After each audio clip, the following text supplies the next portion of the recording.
ಎಲ್ರಿಗೂ ನಮಸ್ಕಾರ. Welcome to my YouTube channel. Video ನೋಡಿ ಗೊತ್ತಾಗಿರ್ಬೋದು ಏನು ಮಾಡ್ತಾಯಿದ್ದೀನಿ ಅಂತ. ಕೋಡ್ಬಳೆ ಮಾಡ್ತಾಯಿದ್ದೀನಿ.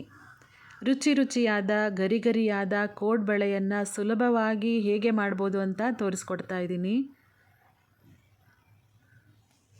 ಮೊದಲಿಗೆ ಇದಕ್ಕೆ ಮಸಾಲೆ ರುಬ್ಕೋಬೇಕು.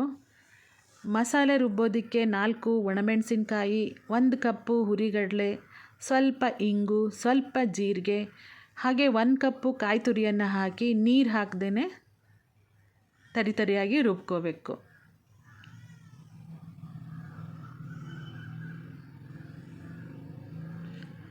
ಪುನಃ ಇದಕ್ಕೆ ಸ್ವಲ್ಪ ಉಪ್ಪು ಸೇರಿಸಿ, ಸ್ವಲ್ಪ ನೀರನ್ನು ಸೇರಿಸಿ, ಜಾಸ್ತಿ ನೀರು ಹಾಕ್ಕೋಬಾರ್ದು, ಸ್ವಲ್ಪ ನೀರನ್ನು ಸೇರಿಸಿ ಪುನಃ ಸ್ವಲ್ಪ ರುಬ್ಕೋಬೇಕಾಗತ್ತೆ.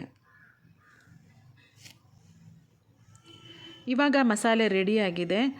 ಒಂದು ಬಾಣಲೆನಲ್ಲಿ 1/4 ಕಪ್ಪು ಎಣ್ಣೆ ಹಾಕಿ ಬಿಸಿ ಮಾಡಿ ಅದಕ್ಕೆ 1 ಕಪ್ಪು ಚಿರೋಟಿ ರವೆಯನ್ನು ಹಾಕಿ ಸ್ವಲ್ಪ ಹುರ್ಕೋಬೇಕು. ತುಂಬ ಏನು ಹುರಿಯೋದು ಬೇಡ, 1 ನಿಮಿಷ ಹುರ್ಕೊಂಡ್ರೆ ಸಾಕಾಗತ್ತೆ. 1 ನಿಮಿಷ ರವೆಯನ್ನು ಹುರಿದ ಮೇಲೆ ಅದಕ್ಕೆ 5 ಕಪ್ಪು ಅಕ್ಕಿ ಹಿಟ್ಟನ್ನು ಸೇರಿಸಿ 1 ರಿಂದ 2 ನಿಮಿಷ ಹುರಿದು ಸ್ಟವ್ ಆಫ್ ಮಾಡ್ಕೋಬೇಕು.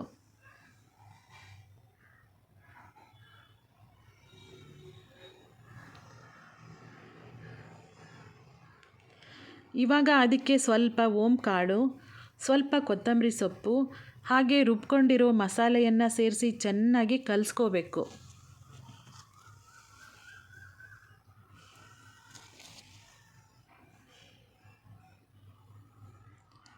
ಆಮೇಲೆ ಇದಕ್ಕೆ ಸ್ವಲ್ಪ ನೀರನ್ನು ಸೇರಿಸ್ಕೊಂಡು ಕೈನಲ್ಲೇ ಚೆನ್ನಾಗಿ ನಾದ್ಕೋಬೇಕು.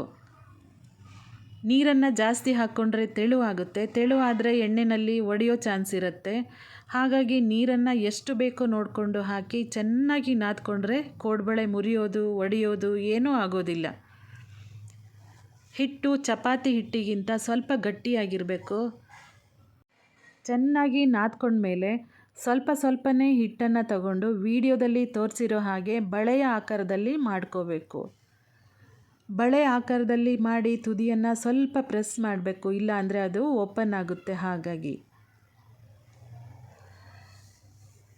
ಈ ರೀತಿಯಲ್ಲಿ ಮಾಡಿಕೊಂಡ್ರೆ ಕೋಡ್ಬಳೆ ನಿಜವಾಗ್ಲೂ ತುಂಬ ರುಚಿಯಾಗಿರುತ್ತೆ. ಮಕ್ಕಳಿಂದ ಹಿಡಿದು ದೊಡ್ಡೋರವರೆಗೂ ತುಂಬ ಇಷ್ಟಪಡ್ತಾರೆ. ಇದು ಎಣ್ಣೆನೂ ಜಾಸ್ತಿ ಹೀರೋದಿಲ್ಲ, ತುಂಬ ಟೇಸ್ಟಿಯಾಗಿರುತ್ತೆ. ನಂತರದಲ್ಲಿ ಕಾದ ಎಣ್ಣೆಯಲ್ಲಿ ಇವುಗಳನ್ನು ಹೊಂಬಣ್ಣಕ್ಕೆ ಬರೋ ಹಾಗೆ ಫ್ರೈ ಮಾಡಿದರೆ ಗರಿಯಾಗಿರೋ ರುಚಿಯಾಗಿರೋ ಕೋಡ್ಬಳೆ ರೆಡಿಯಾಗುತ್ತೆ.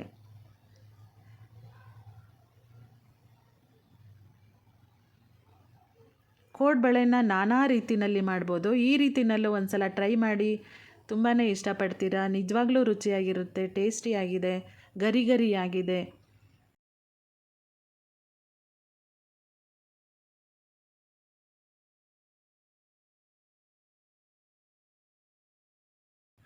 ನೀವು ಒಂದು ಸಲ ಮಾಡಿ ರುಚಿ ನೋಡಿ. ಹಾಗೆಯೇ ನನ್ನ ಈ ವಿಡಿಯೋನ ಲೈಕ್ ಮಾಡಿ, ಶೇರ್ ಮಾಡಿ, ಸಬ್ಸ್ಕ್ರೈಬ್ ಮಾಡಿ.